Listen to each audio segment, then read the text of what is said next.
সমাজটাকে শান্তিপূর্ণ করার জন্য 10টা ম্যানার আল্লাহ তাআলা শিখিয়েছেন। না, আওয়াজ করে বলেন তো মোট কয়টি নির্দেশনা?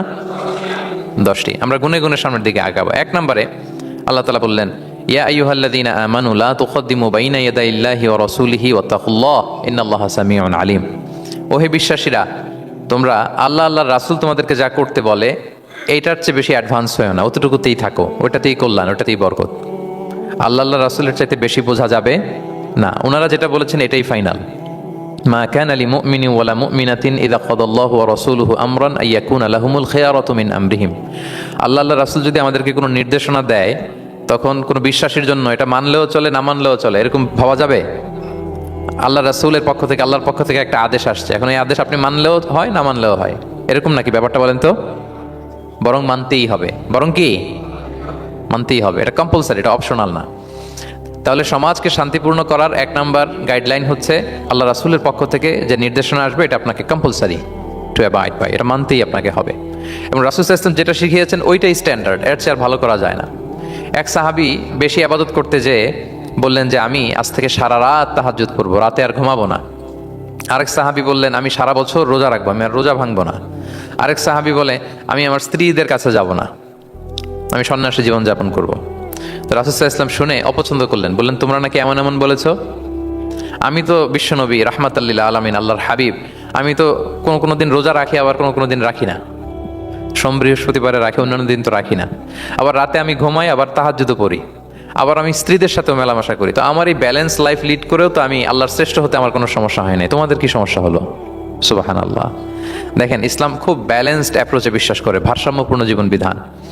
তার মানে রাসূল সাল্লাল্লাহু আলাইহি ওয়াসাল্লাম যেটা শিখিয়েছেন ওইটাই স্ট্যান্ডার্ড। আপনি কি রাসূল সাল্লাল্লাহু আলাইহি ওয়াসাল্লামের চেয়ে বেশি মুত্তাকি হতে পারবেন? বুঝে থাকলে আওয়াজ করে বলুন, আল্লাহ রাসূলের চেয়ে বেশি বুজুর্গ হওয়া সম্ভব? মুত্তাকি হওয়া সম্ভব? আল্লাহওয়ালা হওয়া সম্ভব? তিনি যেটা শিখিয়েছেন ওইটাই স্ট্যান্ডার্ড। তাহলে প্রথম দিক নির্দেশনা হচ্ছে আল্লাহ রাসূলের চেয়ে বেশি বোঝা চলবে।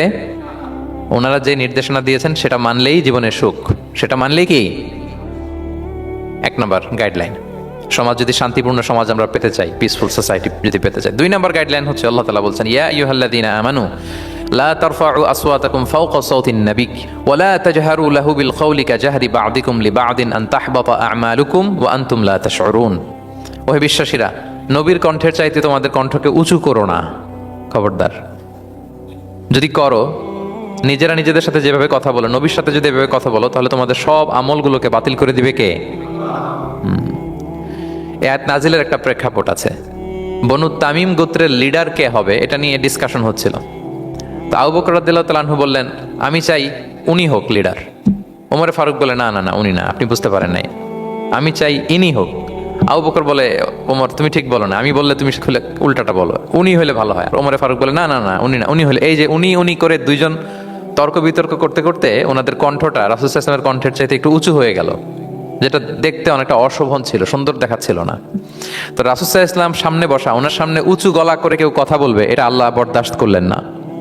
আরশের উপর থেকে আল্লাহ তাআলা আয়াত নাজিল করলেন, লা তারফাউ আসওয়াতাকুম ফাওকা সাওতিন নাবী, খবরদার নবীর কণ্ঠের চাইতে যেন তোমাদের কণ্ঠ উঁচু হয়ে না যায়। যদি যায় তাহলে তোমাদের আমলগুলো বাতিল হয়ে যাবে। এবং নিজেরা নিজেদেরকে যেভাবে ডাকো সেভাবে ডেকো না, এরকম করলে আমল বাতিল হয়ে যাবে। তো আল্লাহ তাআলা এখানে আদব শিক্ষা দিলেন যে রাসূল সাল্লাল্লাহু আলাইহি ওয়াসাল্লামের সামনে কথা বলতে গেলে খুব ভদ্র ভাষায় কথা বলতে হবে, শালীন ভাষায় কথা বলতে হবে। মজার ব্যাপার হচ্ছে, আপনারা জানেন কিনা জানি না, যারা হজ উমরা করেছেন আপনারা দেখবেন যে রাসূল সাল্লাল্লাহু আলাইহি ওয়াসাল্লামের পবিত্র কবরের উপর এই আয়াতটা এখনো লেখা আছে যে লা তারফাউ আসওয়াতাকুম ফাওকা সাওতিন নাবী, নবীর কণ্ঠের চাইতে যেন কণ্ঠ উঁচু হয়ে না যায়। এজন্য দেখবেন যে যারা রাসূল সাল্লাল্লাহু আলাইহি ওয়াসাল্লামের কবর জিয়ারত করতে যায়, ওনারা কবরের সামনে যে ধৈর্য ধারণ করতে পারে না, বুক ফেটে কান্না আসে যে আজীবন যে নবীর কথা শুনলাম, যে নবীর হাদিস শুনলাম, যে নবীকে আমি এত ভালোবাসি, যে নবী আমার জন্য সুপারিশ করবেন, যে নবী আমাকে হাউজে কাউসারের পানি দিবেন, সেই নবী এখানে শুয়ে আছে। এটা ভাবতেই মুমিন হৃদয়ে বাঁধ ভাঙা কান্নার জোয়ার আসে, হাউমাউ করে কাঁদতে ইচ্ছে করে, কিন্তু ওখানে আওয়াজ করা যায় না, কারণ ওখানে লেখা লা তারফাউ আসওয়াতাকুম ফাওকা সাওতিন নাবী, নবীর দরবারে বড় গলায় আওয়াজ করে কোনো শব্দ উচ্চারণ করা যাবে না। খুব ভদ্র বিনম্র চিত্তে রাসূল সাল্লাল্লাহু আলাইহি ওয়াসাল্লামের রওজার সামনে দাঁড়িয়ে আমরা সালাম পাঠ করি। তো এই নিয়মটা শুধু যে রাসূল সাল্লাল্লাহু আলাইহি ওয়াসাল্লামের জন্যই খাস তা নয়, আমাদের আব্বা আম্মা, আমাদের শিক্ষক মুরব্বী, আধ্যাত্মিক নেতা, ধর্মীয় গুরু, ইসলামী আন্দোলনের বড় লিডার, এরকম যে কারো সামনে বড় গলায় উঁচু গলায় আওয়াজ করে কথা বলা যাবে না, বরং সেখানে ভদ্রতা, এটিকেটস, নম্রতা, এটা বজায় রাখতে হবে। এটা বুঝতে পেরেছেন? হ্যাঁ। পাশাপাশি রাসূল সাল্লাল্লাহু আলাইহি ওয়াসাল্লাম একবার দুপুরবেলায় ওনার ঘরে শুয়েছিলেন। সূরার নাম হচ্ছে সূরাতুল হুজুরাত, মনে আছে তো আপনাদের? সূরার নাম কি? হ্যাঁ, হুজুরাত মানে হচ্ছে কম্পার্টমেন্ট বা অ্যাপার্টমেন্ট, যেখানে মানুষ থাকে আর কি। রাসূল সাল্লাল্লাহু আলাইহি ওয়াসাল্লাম এরকম 9টা হুজরাখানা ছিল। আপনার বাংলাদেশে ইমাম সাহেবের হুজরাখানা এই শব্দটার সাথে পরিচিত না সবাই? এই হুজরাখানা থেকে আল হুজরাত। রাসূল সাল্লাল্লাহু আলাইহি ওয়াসাল্লামের 9 জন স্ত্রী এই 9টা হুজরাতে থাকতেন এবং এগুলো মসজিদে নববীর সাথে অ্যাটাচ করা ছিল। দুপুরে খেয়ে রাসূল সাল্লাল্লাহু আলাইহি ওয়াসাল্লাম কাইলুলা করছেন, বিশ্রাম নিচ্ছেন। হঠাৎ কিছু বেদুইন লোক, যাদের মধ্যে সভ্যতার ছোঁয়া লাগেনি, তারা এসে রাসূল সাল্লাল্লাহু আলাইহি ওয়াসাল্লামকে ডাকতে আরম্ভ করলো, ইয়া মুহাম্মদ উখরুজ ইলাইনা, ইয়া মুহাম্মদ উখরুজ, এই মুহাম্মদ বেরো বেরো, কথা আছে, এই মুহাম্মদ বেরো বেরো। মানে কেমন যেন বন্ধুরে ডাকতেছে, মনে হচ্ছে বন্ধুকে ডাকতেছে। আল্লাহ তাআলা এটা বরদাস্ত করলেন না, বললেন খবরদার, নিজেরা নিজেদেরকে যেমনে ডাকো, নবীকে যদি অমনে ডাকো, তোমার ঈমান আমল সব বাতিল হয়ে যাবে, খবরদার, সব বাতিল হয়ে যাবে। বরং ওনাকে যখন সম্বোধন করবে তখন ডাক দিবে খুব ভদ্র ভাষায়, বলতে হবে ইয়া নবী আল্লাহ, ইয়া রসুল আল্লাহ, ইয়া হাবিব আল্লাহ, এরকম ভদ্রোচিত ভাবে রাসূল সাল্লাল্লাহু আলাইহি ওয়াসাল্লামকে ডাকতে হবে। তাহলে রাসূলের সামনে কণ্ঠ উঁচু করার কারণে আল্লাহ তাআলা এই আয়াত নাজিল করলেন। এবং এই আয়াত নাজিলের পরে ওমরে ফারুক রাদিয়াল্লাহু তাআলা এত ভয় পেলেন, এরপরে রাসূল সাল্লাল্লাহু আলাইহি ওয়াসাল্লামের সামনে কথা বলতে গেলে উনি এত আস্তে কথা বলতেন, ওই যে বেশি জোরে যদি কথা বলে তাহলে আমার সব আমল বাতিল হয়ে যাবে, এত আস্তে বলতেন। রাসূল সাল্লাল্লাহু আলাইহি ওয়াসাল্লাম জিজ্ঞেস করা লাগতো, ওমর কি বললে, আবার বলো তো, একটু জোরে বলো ওমর, আরেকটু জোরে বলো, আরেকটু জোরে বলো। সুবহানাল্লাহ। মানে এত মিন মিন করে, এত ক্ষীণ ক্ষীণ শব্দে ওমর ফারুক কথা বলতে লাগলেন যে রাসূল সাল্লাল্লাহু আলাইহি ওয়াসাল্লামের বুঝতে কষ্ট হচ্ছিল কথা। তখন তিনি বলতেন, ওমর আরেকটু জোরে বলো না, কি বললে বুঝলাম না, আরেকটু জোরে বলো। ওনারা এতটা ভয় পেয়েছিলেন এই আয়াত নাজিল হওয়ার পরে। তাহলে 2 নাম্বার ইনস্ট্রাকশন হচ্ছে, মুরব্বী, শিক্ষক, উস্তাজ, ধর্মীয় গুরু, আধ্যাত্মিক নেতা, ইসলামী আন্দোলনের বড় নেতা, এরকম রেসপেক্টেড কারো সামনে উচ্চবাচ্য করে কথা বলা উচিত না। এটা আদবের খেলাফ, শিষ্টাচারের খেলাফ। আর আমরা বলেছি এই সূরাটা আমাদের শিষ্টাচার নিয়ে কথা বলে, সামাজিক রীতিনীতি, শিষ্টাচার, এটিকেটস নিয়ে কথা বলে। তাহলে এই যে 2টা ইনস্ট্রাকশন গেল। 3 নাম্বার ইনস্ট্রাকশন হচ্ছে, আল্লাহ তাআলা বলেন, ইয়া আইয়ুহাল্লাযীনা আমানু, ওহে বিশ্বাসীরা, ইন জাআকুম ফাসিকুম বিনাবাইন ফাতাবায়ানু, কোনো পাপাচারী যদি কোনো নিউজ নিয়ে আসে, বিশ্বাস করার আগে নিউজটা যাচাই করে নিও। আন তুসিবু কওমান বিজাহালাতিন ফাতুসবিহু আলা মা ফাআলতুম নাদিমিন, যদি তোমরা বিশ্বাস করে ফেলো তাহলে কোনো কওমের উপর হয়তো এমন ডিসিশন নিয়ে নিতে পারো যে ডিসিশনের কারণে পরে তোমাদেরকে পস্তাতে হবে। তাহলে 3 নাম্বার ইনস্ট্রাকশন হচ্ছে, নিউজ একটা শুনলেই বিশ্বাস করা যাবে, এটাকে ভেরিফাই করতে হবে। কি করতে হবে? You have to verify and cross check the authenticity of the news. নিউজটা সঠিক কিনা আপনাকে ক্রস চেক করতে হবে, শুনলেই বিশ্বাস করা যাবে না। এটা বর্তমান সময়ের সাথে অনেক বেশি প্রাসঙ্গিক। এত হোক্স নিউজ এখন, এত এত রুমার্স, এত ফেক নিউজ সোশ্যাল মিডিয়াগুলোতে, ইভেন মেইন স্ট্রিম মিডিয়াও যা প্রচার করে সবই যে আপনি বিশ্বাস করতে পারবেন তাও না, ওইটা একটু ক্রস চেক করে নিতে হবে। এদেরও কিছু প্রোপাগান্ডা থাকে আবার, এরাও নিউজকে এমনভাবে অনেক সময় করে তাদের সুবিধার্থে। সো আপনার চোখ কান খোলা রেখে অনেকগুলো নিউজ একসাথে মিলিয়ে তারপরে বিশ্বাস করতে হবে। কিন্তু আমাদের সরল মনা অনেক ভাইদের যেটা হয়, ফেসবুকে একটা কিছু দেখি আমরা মনে করি যেটা সঠিক, ফলে কি করি, শেয়ার দিয়ে ফেলি। কি করি? শেয়ার দেই। আবার আপনার বন্ধুরা শেয়ার দেয়, ফলে মুহূর্তে একটা রুমর, একটা গুজব ছড়িয়ে পড়ে সমাজে, কিন্তু আদতে এটার সাথে কোনো মিলই নাই বাস্তবতার। এরকম হয় কি হয় না বলেন তো? দেখেন ইসলাম কত সুন্দর একটা নিউজকে ভেরিফাই করার জন্য আমাদেরকে নির্দেশ দিয়েছে। ফাতাবায়ানু মানে ক্রস চেক করো। কোনো সংবাদ আসলেই চিলে কান নিয়ে গেছে শুনলে চিলের পেছনে দৌড় দিবেন নাকি? না, আগে প্রথমে কি করবেন? দেখে নিতে হবে যে আসলে কি কান নিয়ে গেল না রয়ে গেল। এই আয়াত নাজিলের একটা প্রেক্ষাপট আছে, সেটা কি? 5ম হিজরিতে বনুল মুস্তালিকের যুদ্ধে যখন আল্লাহ হাবিব সাল্লাল্লাহু আলাইহি ওয়াসাল্লাম জয়লাভ করলেন, বনুল মুস্তালিকের সবাই মুসলিম হলো। রাসূল ইসলাম তাদেরকে দ্বীনের দাওয়াত শিখিয়ে বলেন, বছর শেষে তোমাদেরকে যাকাত পে করতে হবে, আর যাকাতের এই টাকা নেয়ার জন্য আমি একজনকে পাঠাবো বছর শেষে। তো বছর শেষে তিনি বনুল মুস্তালিকের যে লিডার হারিস ইবনে মিরারের কাছে আল ওয়ালিদ ইবনে উকবা নামে জাকাতের কালেক্টর এক সাহাবীকে তিনি পাঠালেন যে যাও তুমি যে জাকাত নিয়ে আসো। তো উনি গেলেন, উনি আসবেন শুনে বনুল মুস্তালিকের সবাই পল্লী থেকে বের হয়ে মরুভূমির মাঝখানে তলোয়ার টলোয়ার নিয়ে, ঘোড়া টোরা নিয়ে তাকে ওয়েলকামিং রিসেপশনের জন্য, রেড কার্পেট রিসেপশনের জন্য সবাই দাঁড়ায় আছে যে নবীর সাহাবী আসবে, জাকাত কালেক্ট করতে, আমরা জাকাত দিব। এখন ওই সাহাবী যখন গেলেন, সবাইকে এরকম ঘোড়া তলোয়ার এরকম সাজসজ্জা নিয়ে দাঁড়ায় থাকার কারণে উনি ভয় পেয়ে গেলেন। উনি ভাবছে আমাদের মনে হত্যা করার জন্য দাঁড়ায় আছে। উনি আর এটা ঠিকঠাক না জেনে অ্যাবাউট টার্ন ফিরে গেলেন মদিনায়, যে বলে ইয়া রাসূলুল্লাহ, বনুল মুস্তালিক তো সব মোরতাদ হয়ে গেছে, এরা তো আর মুসলিম, এরা তো আমাকে মারার জন্য সব দাঁড়ায় আছে। আসলে বলেন তো কথাটা কি সত্য না মিথ্যা? একেবারে মিথ্যা। রাসূল সাল্লাল্লাহু আলাইহি ওয়াসাল্লাম এই কথা শুনেই বিশ্বাস করলেন সরল মনে।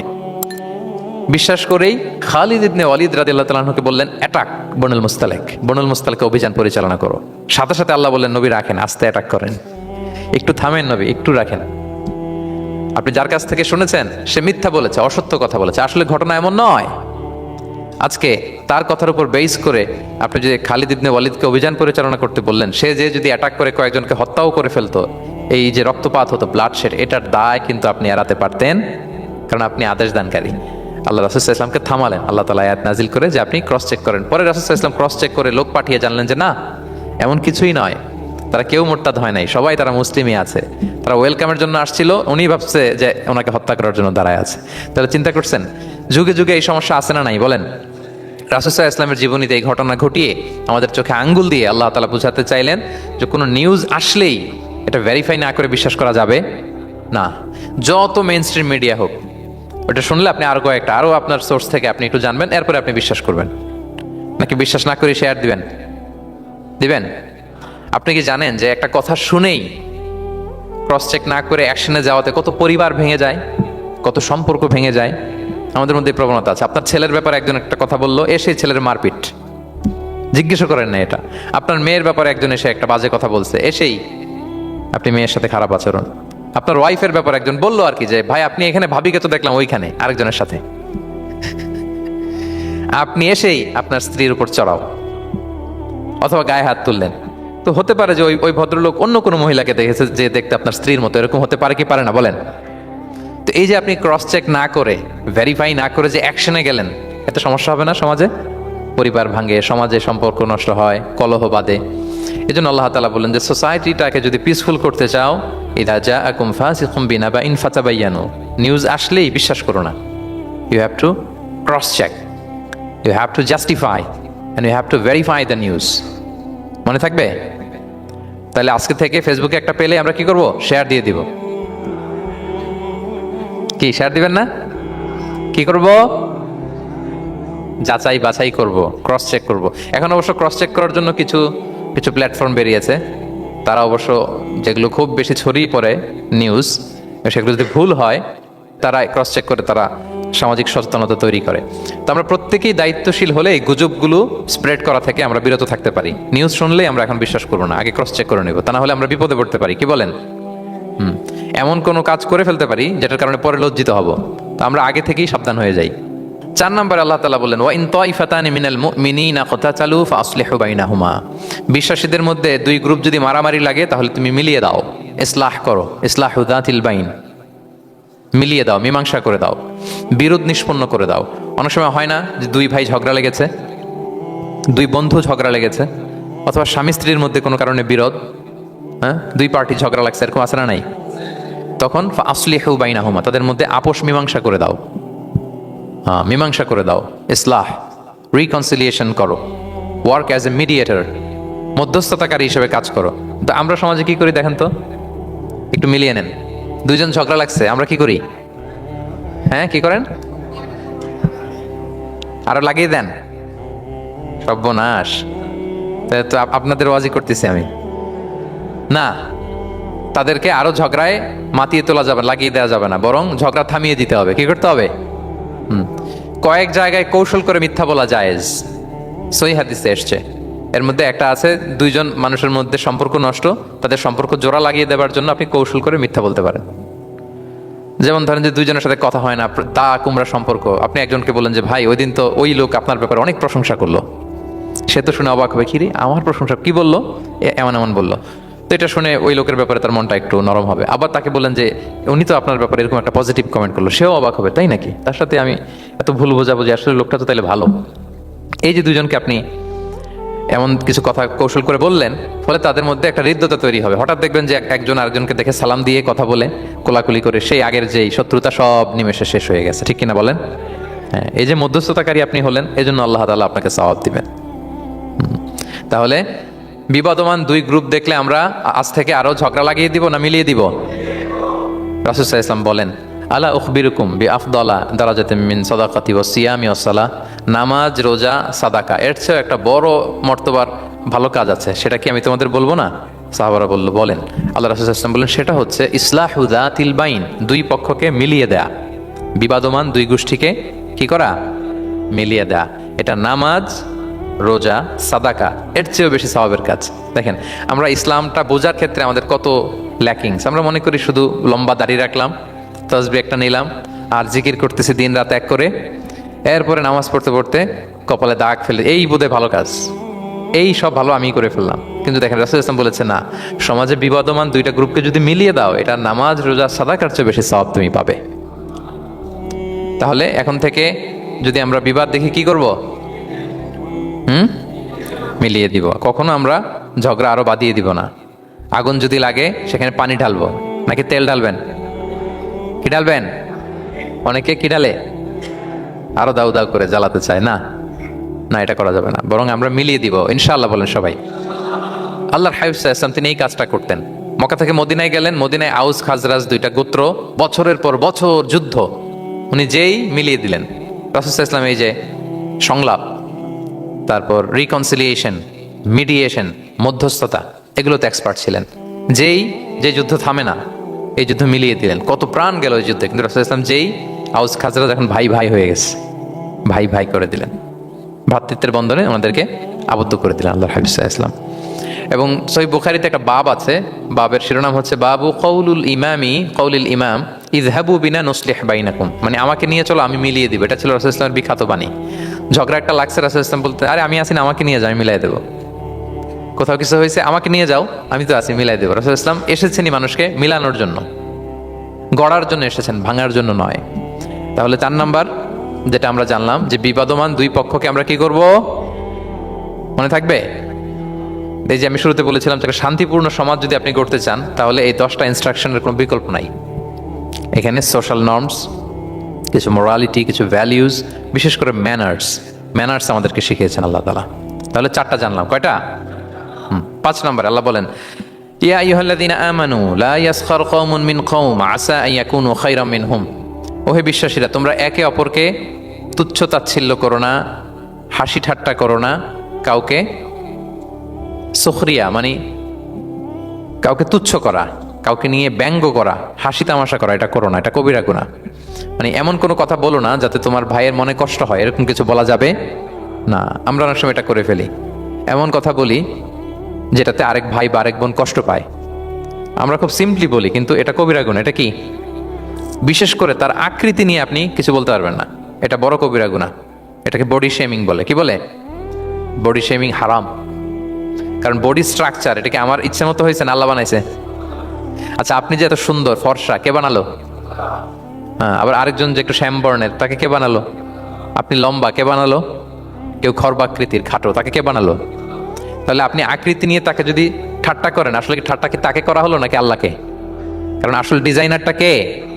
হুয়াল্লাযী ইউসাউবিরুকুম ফিল আরহামি কাইফা ইয়াশা। আল্লাহ তাআলা তোমাদেরকে যেমন চেয়েছেন ঠিক তেমন মাতৃগর্ভে তোমাদেরকে ডিজাইন করেছেন, তোমাদের আকৃতি দিয়েছেন। এজন্য কারো আকৃতি নিয়ে অবজ্ঞা করা, তুচ্ছ করা, হেয় করা, এটা প্রকারান্তরে আল্লাহকে অবজ্ঞা করার সমান। দ্য ক্রিয়েটর, যিনি স্রষ্টা, তাকে আপনি অবজ্ঞা করেছেন, ঠিক কিনা বলেন? তাহলে এখন কারো আকৃতি নিয়ে কিছু বলবেন? আমরা বাংলাদেশে এরকম বলি না? বেশি মোটা হলে তাকে একটা নাম দিয়ে ফেলি। হ্যাঁ, কি বলি? কি বলেন? মোটু। তারপর কেউ চিকন হলে তাকে একটা নাম দিয়ে ফেলি, চিকন আলী। এরপর ধরেন যে কারো হয়তো নাক ছোট, চোখ ছোট, তাকে চাকমা বলে আমাদের এলাকায়। হ্যাঁ, নাক ছোট, চাকমা। তো এটা হইলো? তো সে কি নিজে তার নাককে এরকম বানাইছে? এরকম নানা ধরনের আকৃতির অনেক কিছু হতে পারে। এই যে বডি শেমিং, এটা হারাম। এটা কি? এবং জরিপে এসেছে অনেক বাচ্চারা স্কুলে যেতে চায় না তার দেহের বিভিন্ন আকৃতি নিয়ে, তার বন্ধুরা তাকে টিস করার কারণে। খুব মোটা সে, তাকে নিয়ে তার ফ্রেন্ডরা এমন কথা বলে, সে আর স্কুলে যাওয়ার প্রতি আগ্রহ ফিরে পায় না। এটা কত বড় সামাজিক সমস্যা আপনি খেয়াল করেছেন? হ্যাঁ, কখনো কারো আকৃতি নিয়ে কোনো কমেন্টস করা যাবে? কারণ আকৃতিটা দিয়েছে কে? এটা খবরদার, এটা বড় কবিরা গুনাহ। আব্দুল্লাহ ইবনে মাসউদ রাদিয়াল্লাহু তাআলা আনহু, এই সাহাবী, ওনার পা দুটা ছিল চিকন পা। উনি একবার আরাক গাছের চূড়ায় উঠেছেন, মেসোয়াকের ডাল ভেঙে মেসোয়াক করবেন। বাতাসের ঝাপটা ওনার লুঙ্গিটা একটু সরে গিয়েছে, পা দুইটা দেখা গিয়েছে। তো এত চিকন পা দেখে সাহাবারা সবাই হাসতেছে নিচে। রাসূল ইসলাম বললেন, ব্যাপার কি, তোমরা হাসো কেন? বলে যে ইবনে মাসউদের পা গুলো দেখে দেখেনি রাসূল কত চিকন পা, হাসতেছে।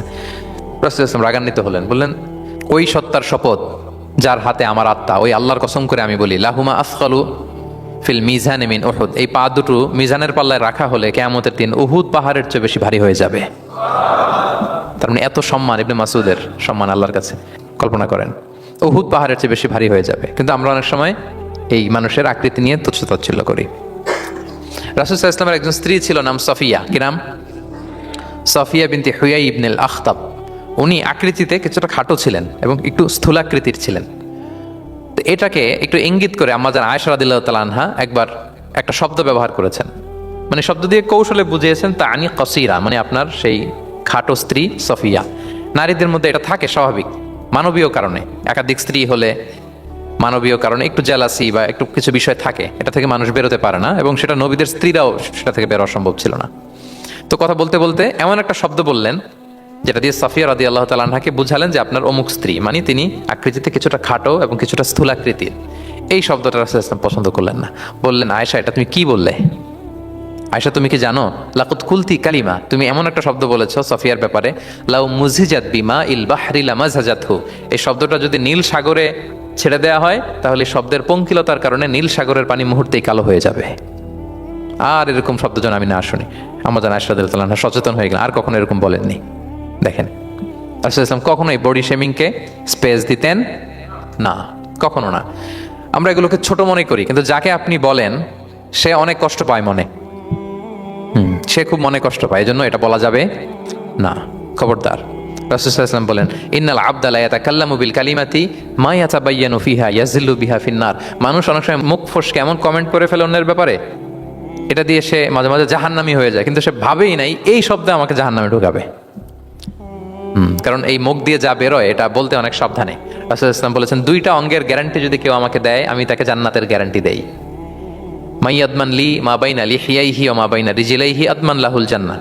দুই অঙ্গের গ্যারান্টি যে দেয় তাকে আমি জান্নাতের গ্যারান্টি দেই। এক হচ্ছে দুই চোয়ালের মাঝখানে যা আছে, মানে জিহ্বা, এই জিহ্বার গ্যারান্টি যদি দেয়। আরেকটা হচ্ছে দুই পায়ের মাঝখানে যা আছে, মানে মানুষের প্রাইভেট।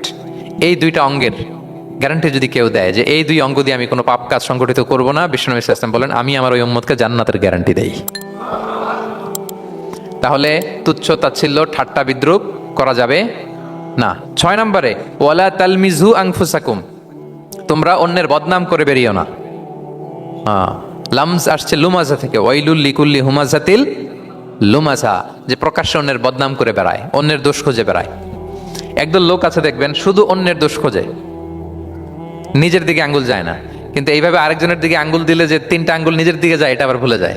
কাউকে যদি আমি এরকম করি, আমার দিকে কয় আঙ্গুল বলেন? এই 3টা কার দিকে? আর আরেকজনের দিকে 1 আঙ্গুল। তো কাউকে কিছু বলার আগে 3বার নিজেরটা ভাববেন যে নিজে কি করেন। ওয়ালা তালমিজু, অন্যের বদনাম করো না, প্রকাশ্যে অন্যের দোষ খোঁজো না। সবচেয়ে বুদ্ধিমান সে যে নিজের দোষ খোঁজে, নিজের সমালোচনা যে করতে পারে সেই সর্বাপেক্ষা বুদ্ধিমান। কিন্তু আমরা একদল আছি শুধু সমালোচনা, ওর এই সমস্যা, ওর এইটা, ওর ওর মানে তার দায়িত্ব হচ্ছে সবার সমস্যা বের করা। এরকম দায়িত্বপ্রাপ্ত কিছু লোক আছে না নাই? সবাই না, এগুলো থেকে আমাদের বেরিয়ে আসতে হবে। অন্যের দোষ খোঁজা বাদ দিতে হবে, দোষ খুঁজলে নিজের দোষ খুঁজতে হবে। আমরা আত্মসমালোচনা করবো, খেয়াল রাখবেন, সবচেয়ে ভালো হচ্ছে আত্মসমালোচনা। সবচেয়ে ভালো কি? তারপরে মোটামুটি ভালো হচ্ছে আলোচনা, আর সবচেয়ে খারাপ হচ্ছে সমালোচনা। কিন্তু আমরা সবচেয়ে করি বেশি কোনটা? এটা চেঞ্জ করতে হবে, আত্মসমালোচনা বাড়াইতে হবে। আমি প্রায় একটা কথা বলি, small people talk about people, average people talk about things, great people talk about ideas. ছোট মনের মানুষ যারা, এরা মানুষ নিয়ে কথা বলে, এর এই সমস্যা ওর। মাঝারি ধরনের যারা, এরা বিভিন্ন বিষয় নিয়ে, ঘটনা নিয়ে কথা বলে। গ্রেট মাইন্ড যারা, এরা আইডিয়া নিয়ে কথা বলে, যে এই আইডিয়া ইমপ্লিমেন্ট করলে সমাজের এটা সমাধান হবে, এই আইডিয়া জেনারেট করতে পারলে এইটা কাজ হবে। তো এখন বলেন, আপনি কি ছোট মনের মানুষ হবেন না বড় মনের? অন্যের দোষ খুঁজবো, আর তাহলে কারটা খুঁজবো? ইনশাল্লাহ বলেন সবাই। কটা গেল? 7 নাম্বার, ওয়ালা তানাবাজু বিল আলকাব, কাউকে মন্দ উপনামে ডেকো না। মন্দ উপনামে ডেকো না, মানে কাউকে একটা বিশেষ নাম দিও না, তার নামটা তো সুন্দরভাবে ডাকো। নাম বিকৃতি করা কবিরা গুনাহ। নাম, আপনি বলুন হুজুর এটা একটা কথা হইলো, নাম বিকৃতি করছি তো কি হয়েছে? এটা আপনার কাছে সমস্যা নাই। ধরেন যে ওই লোকের নাম আব্দুল্লাহ, আপনার কাছে আব্দুল্লাহ এটা সিম্পল, ধুর আব্দুল্লাহ একটা কিছু হইলো। কিন্তু যার নাম আব্দুল্লাহ তার কাছে এটা অনেক দামি। তার কাছে কি? কারণ এটা তার পরিচয় বহন করে। ধরেন যে আমার নাম কি মিজান, আপনার কাছে মনে হয় আরে মিজান একটা নাম হইলো, তা আমার কাছে তো এটা অনেক গুরুত্বপূর্ণ, কারণ এটা আমার পরিচয় বহন করে। এই নামে মানুষ আমাকে ডাকে, ফলে এটা আমার খুব আদরের, আমার কাছে বড্ড যত্নে দরদের নামটা। আপনার কাছে নাও হইতে পারে। মানুষ প্রত্যেকে তার নিজের নামকে খুব পছন্দ করে। দেখবেন যে মানুষ কাগজ পেলে নিজের নামটা লেখে, সিগনেচার দেয় একটা, দেখবেন দেয়। এরপর দেখবেন যে সি বিচে ঘুরতে গেলে বালুর মধ্যে নিজের নামটা লিখে, দেখবেন লিখে। শুধু তাই না, লিখে আবার একটা লাভ আঁকে, লাভ চার থেকে আঁকে। কেন আঁকে? কারণ এই নামটা সে পছন্দ করে অনেক, এটা তার কাছে গুরুত্বপূর্ণ, আপনার কাছে নাও হতে পারে।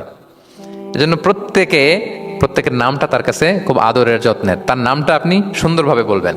নাম আপনি বিকৃত করতে পারবেন না। এটা কি গুনাহ? সগীরা কবিরা গুনাহ। এটা আমরা সমাজে করি, নাম বিকৃত করি না, নাম বিকৃত করা যাবে না। ওয়ালা তানাবাযু বিল আলক, মন্দ নামে ডেকো না। আমাদের সমাজে এটা আছে। দেখবেন যে বাবা মা সুন্দর নাম রেখেছে আবু বকর, ওকে ডাকে বকইরা, আছে না এরকম? তারপর নাম রেখেছে ধরেন আব্দুল কুদ্দুস, ওকে ডাকে। নাম রেখেছে আব্দুল ওয়াক্কাস, ওকে ডাকে। এই বিকৃতি আপনি করতে পারবেন? কারণ কিয়ামতের দিন আপনার নাম ধরে, আপনার বাবার নাম ধরে ডাকা হবে। তুদআউনা ইয়াউমাল কিয়ামাতি বিআসমাইকুম ওয়া আসমাই আবাইকুম। কিয়ামতের দিন তোমার নাম, তোমার বাবার নাম, যখন আপনাকে ডাকবে ফেরেশতারা, আপনার নাম এবং আপনার বাবার নাম ধরে ডাকা হবে। এজন্য রাসূল সাল্লাল্লাহু আলাইহি ওয়াসাল্লাম বলেন ফাআহসিনু আসমাক, তোমাদের নামগুলো সুন্দর রেখো, তাহলে সেই দিন ডাকবে বল্টুর ছেলে কল্টু দাঁড়াও, তখন এই কোটি কোটি মানুষের সামনে আপনি এই নাম নিয়ে দাঁড়াবেন আর লজ্জায় পড়বেন। আর যদি বলে আব্দুর রহমানের ছেলে আব্দুল্লাহ, আসো, কত সুন্দর। নামগুলো ভালো আলেম দিয়ে ক্রস চেক করে, কনসালটেশন করে এরপরে রাখবেন। আর কাউকে মন্দ নামে কখনো ডাকা যাবে না। তার বংশের কোনো খারাপ কিছু দিয়ে তাকে ডাকা যাবে না। ধরেন একজনের বাবা ছিল চোর, কিন্তু তার সন্তান সে সৎ মানুষ হইতে পারে না। এখন বাবার কথা কি আপনি চোরের পোলা বলে ডাকতে পারবেন? আপনি ডাকবেন না, বলতে পারবেন না, কারণ সে তো ভালো। তাহলে নাম বিকৃত করা, মন্দ উপনামে ডাকা, এটা কবিরা গুনাহ। এটা আমরা কখনো করব? মনে থাকবে প্রিয় ভাইরা? আচ্ছা, 8 নম্বরে আল্লাহ তাআলা বলছেন ইয়া আইয়ুহাল্লাযীনা আমানু জিতানিবু কাসীরাম মিনায-যন, ওহে বিশ্বাসীরা তোমরা ধারণা থেকে বেঁচে থাকো। ইন্না বা'দায-যন্নি ইসমুন, কিছু কিছু ধারণা আছে এটা পাপ।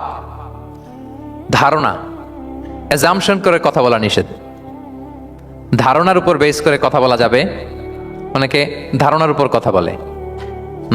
বেশিরভাগ ধারণাই মিথ্যা হয়। ধারণার বেশিরভাগ কি হয়? সো আপনি ধারণা, বেসড অন ধারণা আপনি কোনো কথা বলতে পারবেন, মানে যেটাকে আমরা বাংলায় বলি আন্দাজে কথা বলা। বাংলা আমরা কি বলি? আন্দাজে আপনি কিছু বলতে পারবেন না, আপনাকে নিশ্চিত হইতে হবে। আমরা খালি চোখে যা দেখি, বাস্তবে ওই ঘটনা নাও হতে পারে এরকম। হোয়াট এভার উই সি, এটা রিয়েল সিনারি নাও হতে পারে, কিন্তু ভেতরে হয়তো এমন কিছু একটা আছে যেটা আমরা জানি না। এজন্য ধারণা করে কথা বলা নিষেধ ইসলামে। ওয়া ইন্না যান্না লা ইউগনি মিনাল হাক্কি শাইআ, আল্লাহ বলেন ধারণা কখনো সত্যের বিকল্প হতে পারে না। আপনাকে সত্যটা জেনে বলতে হবে। আপনি ধারণার উপর কিছু বলতে, আমরা এরকম সমাজে অনেক করি, অনেক আপনি পাবেন। দেখবেন যে ধরেন যে আপনাকে আপনার এক বন্ধু দেখলো, রিক্সা দিয়ে যাচ্ছেন, আপনার পাশে এক নারী বসা, তো সে অনেক কিছু খারাপ ধারণা করতে পারে। এরকম হয় না সমাজে? তেমন হতে পারে যে আপনি আপনার ছোট বোনকে নিয়ে বেরিয়েছেন, হতে পারে না? কিন্তু আপনি তো একটা ধারণা করে ফেললেন অন্য কিছু। বা আপনার ভাগ্নিকে নিয়ে বের হয়েছেন, আপনার আপন খালাকে নিয়ে বেরিয়েছেন কোনো কাজে, ডাক্তারের কাছে, বা কিছু একটা হতে পারে। কিন্তু তাকে দেখেই আমি এদিক সেদিক বলতে আরম্ভ করলাম যে ওকে তো দেখছি এরকম এরকম এরকম, আছে না নাই? আমাদের সমাজে আমি দেখেছি যে কারো যদি ঠোঁট কালো হয় তো মানুষ ধারণা করে নেয় লোকটা মনে হয় সিগারেট খায়। কিন্তু সিগারেট সেবন করা ছাড়াও কারো ঠোঁট কালো হতে পারে কি পারে না বলেন? এই যে এগুলো সমাজে প্রচলিত। বিয়ে করার পর ইমিডিয়েট যদি কেউ একটা গাড়ি কিনে বা হুন্ডা কিনে, এটা কি বলে বলেন তো? এই বোধহয় শ্বশুর বাড়ি থেকে যৌতুক নিয়ে আসছে। দেখছেন, এরকম ভুরি ভুরি আপনি সমাজে পাবেন যে আন্দাজে ধারণার উপরে আমরা অনেক কথা বলে ফেলি, কিন্তু নিশ্চিত না হয়ে আপনি কোনো কমেন্টসে যেতে পারবেন না, এটা একেবারে নিষেধ। 9 নম্বরে আল্লাহ বলেন ওয়ালা তাজাসসু, গোয়েন্দাগিরি করো না, স্পাইগিরি করো না, অন্যের ব্যক্তিগত বিষয় নিয়ে খোটাখুটি করো না। এরকম স্বভাব আমাদের অনেকের আছে না নাই? তো অনেকে দেখবেন যে অনেকের প্রাইভেট বিষয় নিয়ে খোঁচাখুচি করতে সে বড্ড মজা পায়। আছে এরকম? এটা হারাম। আওয়াজ করে বলুন, এটা কি? ওয়ালা তাজাসসু, গোয়েন্দাগিরি করো না। Everyone has personal space and no one should interfere someone's personal space. কেউ কারো পার্সোনাল স্পেসে ইন্টারফেয়ার করা যাবে না। প্রত্যেকের একটা প্রাইভেট এরিয়া আছে, প্রাইভেসি আছে। দেখেন ইসলাম প্রাইভেসিকে কত গুরুত্ব দেয়। প্রত্যেকের প্রাইভেসিকে ইসলাম কত গুরুত্ব দেয়। কারো প্রাইভেসির মধ্যে ইন্টারফেয়ার করা এটা ইসলাম পছন্দ করে না। এজন্য খবরদার, কারো ব্যক্তিগত কোনো ইস্যু নিয়ে আমরা নাক গলাতে পারবো না। কারো মোবাইল ধরে মোবাইলের গ্যালারি চেক করা, কারো ইনবক্স চেক করা, কাউকে না বলে কারো চিঠি পড়ে ফেলা, উকি মারা, আড়ি পাতা, এগুলো হারাম। এগুলো কি? তো এরকম সব আমাদের আছে না নাই? আড়ি পেতে শুনতে চাই, উকি মারি, তারপর সে কি করে দেখি তার প্রাইভেট মুহূর্তে, তারপর তার মোবাইল চেক করি, তার গ্যালারি চেক করি, তার ইনবক্স চেক করি। এই দায়িত্ব ইসলাম আমাদেরকে দেয়। এমনকি ইসলামী রাষ্ট্রও যদি হয়, ইসলামী রাষ্ট্রের জন্য এটা দায়িত্ব না যে প্রত্যেকে ব্যক্তিগত তার বেডরুমে তার প্রাইভেট লাইফে কি করে এটা দেখা, ইটস নট হিজ বিজনেস। ইসলামী রাষ্ট্র মানুষকে ন্যায়, কল্যাণের পথ, সুন্দর জীবন পরিচালনার জন্য উৎসাহিত করবে, কিন্তু প্রত্যেকে প্রাইভেট লাইফে কি করে ওইটা সিসি ক্যামেরা লাগিয়ে দেখা, এটা কারো দায়িত্বের মধ্যে পড়ে না। এটা একেবারে নিষেধ। এটাকে বলে তাজাসসুস, গোয়েন্দাগিরি করা। বরং ইসলাম কি উৎসাহিত করে জানেন? অন্যের দোষ দেখলে এটাকে গোপন রাখতে উৎসাহিত করে। গোপন রাখবেন। মান সাতারা আইবান সাতারাহুল্লাহু ইয়াউমাল কিয়ামা। কেউ যদি তার ভাইয়ের দোষ গোপন রাখে, কিয়ামতের দিন আল্লাহ তার দোষ গোপন রাখবে। ওমান কাশাফা আওরাতা আখি, বিষ্ণু বলেন, কিন্তু কেউ যদি তার ভাইয়ের কোনো গোপন জিনিস প্রকাশ করে দেয়, কাশাফাল্লাহু আওরাতাহু, আল্লাহ তার সব গোপন জিনিস প্রকাশ করে দিবে। বলেন আমাদের প্রত্যেকেরই গোপন জিনিস আছে না নাই? এখন আমাদের সব ভুল, সব গোপনীয়তা যদি প্রকাশ হয়ে যায় কি হবে তখন? আল্লাহ নিজে দায়িত্ব নিচ্ছে যে তুমি যদি তোমার ভাইয়ের কিছু ফাঁস করো, তোমার হাড়ি আমি হাটে ভাঙবো। হাটে হাড়ি ভাঙবো তোমার আমি, তখন দেখা যাবে। আমাদের অনেকের এই মানসিকতা আছে, অন্যের প্রাইভেট বিষয় নিয়ে কখনো আপনি নাক গলাতে পারবেন না। কারো প্রাইভেসিতে আপনি ইন্টারফেয়ার করবেন না, কারো প্রাইভেট স্পেসে আপনি ইন্টারফেয়ার করবেন না। এটা খুব বাজে একটা স্বভাব। এটা ইসলাম হারাম করে দিয়েছে। আমাদের অনেকের মধ্যে আছে খুঁটে খুঁটে, ভাই এটা কি, ওইটা কি করছেন, সরকারি চাকরি না প্রাইভেট চাকরি, বেতন কত, বয়স কত, ওইটা কত, ওইটা কত, হাবি যাবি, এটা তার, ইটস নট হিজ বিজনেস। তারপরে মানুষ খুঁচিয়ে খুঁচিয়ে। নিঃসন্তান দম্পতি আমি দেখেছি, তাদেরকে পেলে অনেকে, ভাই কি সমস্যা, কয় বছর হইল, বাচ্চা নিচ্ছেন না কেন, কবে হবে, কার সমস্যা, আপনার সমস্যা না ভাবির সমস্যা, এটা তোর কি সমস্যা ওটা বল। একজন নিঃসন্তান দম্পতি তারা কি স্ট্রাগলের মধ্য দিয়ে যায় আপনি জানেন? এটা তার জন্য পরীক্ষা। ওই পরীক্ষার মধ্যে আপনি খুঁচিয়ে খুঁচিয়ে, মানে সে kind of his a gynaecologist, সে আপনার ইয়ে করতেছে, ট্রিটমেন্ট দিচ্ছে, ভাই কি হয়েছে, এইটা ওইটা, তাদেরকে বিব্রত করে একটা পরিস্থিতিতে ফেলা, এম্বারাসিং একটা সিচুয়েশনে ফেলা, এটা হারাম। এই ম্যানারগুলো ইসলাম আমাদেরকে ধরে ধরে শেখায় যে এটা তোমার বিজনেস না। তুমি খুঁচিয়ে খুঁচিয়ে মানুষের ব্যক্তিগত বিষয় যেটাতে সে বিব্রত বোধ করে, এগুলো তুমি জিজ্ঞেস করতে পারো না। আল্লাহ বলেছেন খবরদার, ওলা তাজাসসু, ওলা তাজাসসু, গোয়েন্দাগিরি করো না কারো ব্যক্তিগত বিষয় না। অনেকের এটাতে খুব ইন্টারেস্ট, কার স্ক্যান্ডাল বেরোইছে। প্রায় দেখবেন যে এরকম দেখা যায়, অমুক নেতার স্ক্যান্ডাল ফাঁস, অমুক নায়কের স্ক্যান্ডাল ফাঁস। তোমার স্ক্যান্ডাল কবে ফাঁস হবে এটা বলো? নিজের চরকায় তেল দিতে হবে। আরেকজনের কি হলো, তার কি ভুল আছে, দোষ ত্রুটি আছে, ওগুলো খুঁজে দেখার জন্য আল্লাহ আমাকে দুনিয়ায় পাঠায়। তাহলে আমরা যেন কারো প্রাইভেসি হ্যাম্পার না করি প্রিয় ভাইরা। এটা ইসলাম আমাদেরকে উৎসাহিত করে, নির্দেশনা দেয় যে আমরা কারো প্রাইভেট কোনো ইস্যু নিয়ে নাক গলাবো না, ব্যক্তিগত বিষয়ে নাক গলাবো না। কারো দোষ দেখলে এটা আমি গোপন রাখবো। কি করবো? আনলেস ইউ আর এ জাজ, আপনি বিচারক, আপনার কাছে আসছে, তখন আপনি বিচার করবেন। কিন্তু এমনি এমনি আপনি জাজমেন্টাল হতে পারবেন না। You can not jump to the conclusion, একটা কিছু আন্দাজে বলে ফেলতে পারবেন না। এই দায়িত্ব আপনাকে দেয়া হয়নি। ইসলামে ব্যভিচারের মতো কোনো বিষয় দেখলেও আপনি বলতে পারবেন না। ব্যভিচার, অ্যাডাল্ট্রি, ফর্নিকেশন, জিনা, এগুলো দেখলে আপনি বলতে পারবেন না। বললে 4 জন নিয়ে বলতে হবে একসাথে। আপনি 3 জন যে যদি কাজের কাছে বলেন যে এই ছেলে আর মেয়েকে আমি অপকর্ম করতে দেখছি, কাজী 3 জনকে নিয়ে আগে 80 টাকা করে ব্যাত মারবে পিঠে। তো করে দেখতে বলছে কে? তোমাদেরকে এই কাজ অবজার্ভ করতে বলেছে কে? কারণ 3 জন মিলে এই উইটনেস হবে না। 4 জন উইটনেস যদি থাকে তাইলে, তাও আমরা দেখছি বললে হবে না, তারপরও মায়ের। আরো রলি আমি বলি, 4 জন এসে যদি বলে যে আমি একজন নারী একজন পুরুষকে ন্যাকেড অবস্থায় এই ঘরে প্রবেশ করতে দেখছি, তারপর কাজে নিয়ে 4 জনরা আশীর্বাদ দিবে, কারণ এতেও প্রমাণিত হয় নাই। তারা হয়তো একটা জায়গায় অবস্থান করেছে কিন্তু বড় ধরনের কোনো পাপের সাথে লিপ্ত হয় নাই হয়তো। তার মানে একেবারে চাক্ষুষ তাও নারী দিয়ে এই উইটনেস হবে না, 4 জন পুরুষ এই পাপ কাজের চাক্ষুষ সাক্ষী ছিল। এটা যদি বলে, সব কিছু যদি মিলে যায়, তারপরে তাদেরকে শাস্তি দেওয়া যাবে, এর আগে সম্ভব না। এটা কোনো মানুষ কোনো পাপ কাজ এভাবে লোকচক্ষুর সামনে কখনো করে না। তার মানে দেখেন, এটা কেন এরকম শক্ত করা হলো, যাতে আপনি না বলেন, কারণ বলতে গেলে আপনি আরো মাইর খাবেন, অপবাদের শাস্তি পাবেন। হ্যাঁ, ইফকের শাস্তি। ইসলাম কিভাবে মানুষের প্রাইভেসিকে হেফাজত করে। কেউ কোনো একটা মানুষ হয়তো কখনো শয়তানের ওয়াসওয়াসায়, নফসের তাড়নায়, বন্ধুর পাল্লায় পড়ে কোনোভাবে সে পাপে জড়িয়ে পড়েছে, আপনি এটাকে ইস্যু বানাচ্ছেন। কিন্তু এমন হতে পারে ওই পাপের পরে সে এমনভাবে তওবা করেছে, এমনভাবে ফিরে এসেছে, এমনভাবে প্র্যাকটিসিং হয়েছে যে সে ভালো কাজ দিয়ে আপনাকেও ছাড়িয়ে গেছে। আপনি আটকায় যাবেন, কিন্তু কিয়ামতের দিন ও আটকাবে না। এরকম হতে পারে কি পারে না? তো ওর পিছনে লাগছেন কেন আপনি? আপনি আপনার ইস্যু দেখেন, আপনি কতটা প্র্যাকটিসিং হতে পেরেছেন, আপনি কতটা শুদ্ধাচার আনতে পেরেছেন আপনার জীবনে, সেটা দেখতে হবে।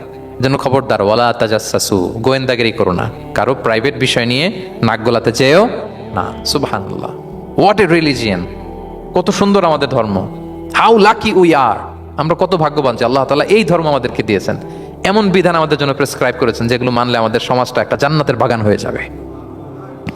তাহলে 9 নম্বর ছিল ওয়ালা তাজাসসু, গোয়েন্দাগিরি করুন। আজকে থেকে করবেন। কারো মোবাইল ধরবেন, আর গ্যালারি দেখবেন, কারে কি মেসেজ করছিল পড়তে যাবেন, গোপনে তার ড্রয়ার খুলে তার চিঠি পড়বেন, আড়ি পাতবেন, উকি মারবেন, কারো গোপন বিষয় নিয়ে ইন্টারেস্ট দেখাবেন। কথা বলেন না, দেখাবেন? এগুলো নিয়ে কোনো ইন্টারেস্ট আমরা দেখাতে পারবো না। গোয়েন্দাগিরি আমাদেরকে বাদ দিতে হবে। আল্লাহ আমাদেরকে বোঝার তৌফিক দান করুক। কয়টা গেল? আরেকটা, লাস্ট নাম্বার। আল্লাহ বলেন, সর্বশেষ আল্লাহ বলেন, ওয়ালা ইয়াগতাব বা'দুকুম বা'দা, একে অপরের পরনিন্দা চগলখড়ি করো না। ইয়াগতাব মানে গীবা, গীবত করো না। আইয়ুহিব্বু আহাদুকুম আন ইয়াকুলা লাহমা আখিহি মাইতান ফাকারিহতুম, তোমরা কি চাও যে তোমরা তোমাদের মৃত ভাইয়ের গোশত ভক্ষণ করবে? মানে যে ব্যক্তি গীবত করে সে যেন তার মৃত মরা ভাইয়ের পচা গোশত খায়। গীবত করা, গীবত কাকে বলে? রাসূল সাল্লাল্লাহু আলাইহি ওয়াসাল্লাম বলেন, গীবত হচ্ছে যিকরুকা আখাকা বিমা ইয়াকরাহু, তোমার ভাইয়ের অনুপস্থিতিতে তোমার ভাই সম্পর্কে এমন কিছু বলা যেটা শুনলে সে অপছন্দ করে, এমন কিছু বলা যেটা শোনা সে পছন্দ করে না। তো এক সাহাবী বললেন, ইয়া রাসূলুল্লাহ আফারাআইতা ইন কানা ফি মা আকুল, হে আল্লাহর রাসূল, আমার ভাইয়ের মধ্যে যদি আসলেই সেই সমস্যাটা থাকে তাইলেও কি গীবত হবে? রাসূল সাল্লাল্লাহু আলাইহি ওয়াসাল্লাম বললেন, আরে তাইলেই তো গীবত হবে। ওই দোষ যদি থাকে, ওটা তার অনুপস্থিতি যদি বলে বেরো, তাইলেই তো গীবত হবে। আর ওই দোষ যদি না থাকে তাহলে তো অপবাদ হবে, এটা তো আরো বড় গুনাহ, ওটা তো বহতান। তাহলে এই গীবা, ইংরেজিতে বলে ব্যাক বাইটিং, ইংরেজিতে কি বলে? এই ব্যাক বাইটিং, চগলখড়ি বা পরনিন্দা, আরবিতে বলে গীবাত। এই গীবত আমরা করব না। কারো কিছু বলা থাকলে আপনি তাকে সরাসরি নাসিহাত করুন। আর দিন ওয়ান নাসিহা, দিন হচ্ছে উপদেশ দেয়া, শুভ কামনা করা, তার প্রতি শুভ কামনা করে আপনি তাকে বুঝান, সে হয়তো বুঝবে।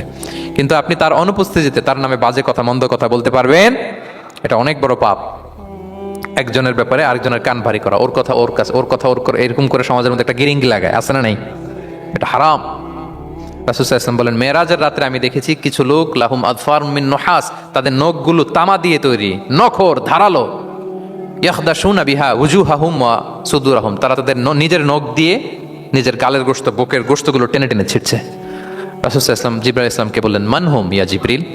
জিবরিল, কারা এরা, এত বড় শাস্তি? জিবরাইল আলাইহিস সালাম বললেন, হুম আহলুল গীবা মিন উম্মাতিক, এরা হচ্ছে আপনার উম্মতের মধ্য থেকে তারা যারা গীবত করে। তারা কি করে? তাহলে গীবতের সাথে আমাদের কোনো সম্পর্ক, এটা থেকে আমাদেরকে বেঁচে থাকতে হবে, এটা করা যাবে না। আমরা অনেকে হালাল ওয়েতে গীবত করি। এইভাবে কিভাবে করে আমি বলি আপনাদের, এইভাবে শুরু করে, এইভাবে কি বলবো ভাই, বললে তো গীবত হয়ে যায়, তারপরও না বললেই না, একটু বলি। শুরুতে কি বললে তো, দেখছেন কিভাবে হালাল করে, বললে তো গীবত হয়ে যায়, এইভাবে স্টার্ট করে। বললে যদি গীবত হয়ে যায়, এটা বলা যাবে? আওয়াজ করে বলেন, যেটা বললে গীবত হয়ে যাবে এটা বলা যাবে না? এই অভ্যাসগুলো থেকে আমরা আস্তে আস্তে ফিরে আসবো, ওগুলো আমরা আর বলবো। তাহলে মোট 10টা, কয়টা? এই 10টা যদি আমরা মেনে চলি, সমাজে আর কোনো অশান্তি থাকবে? বিশৃঙ্খলা থাকবে? হানাহানি, মারামারি? সমাজটা একটা শান্তির সমাজ হবে, পিসফুল সমাজ হবে। এই জন্য এই সূরাটাকে বলা হয় সামাজিক রীতিনীতির সূরা।